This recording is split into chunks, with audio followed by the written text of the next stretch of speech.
अस्सलाम वालेकुम रहमतुल्लाहि व बरकात। हाज़िर खिदमत व हकीम अली फ़ैसल।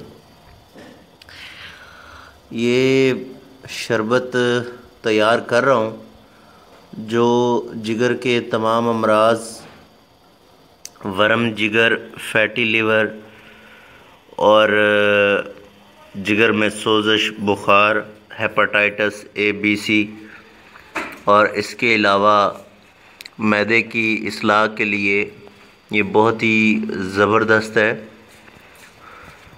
नुस्खा बेशक थोड़ा कॉस्टली है, लेकिन ये इसका कामयाब इलाज है।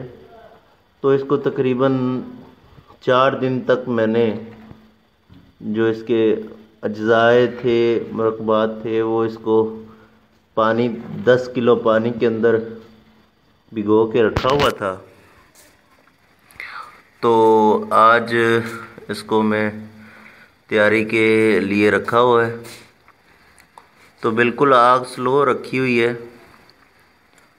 और इस पे तकरीबन कोई 4 घंटे मज़ीद लग जाएंगे। तो उसके बाद ये तैयार हो जाएगा।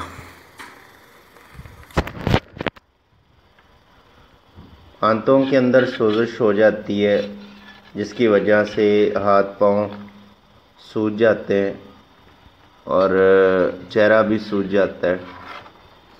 तो उसके लिए ये शरबत बहुत ही ज़बरदस्त है।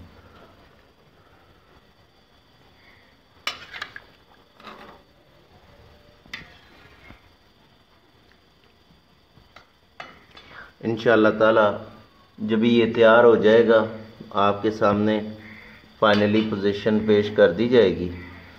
तो अभी जब ये आधा पानी रह जाएगा तो इसको पुन लिया जाएगा। फिर इसके हम वज़न शक्कर शामिल करके तो उसको शरबत बना लेंगे।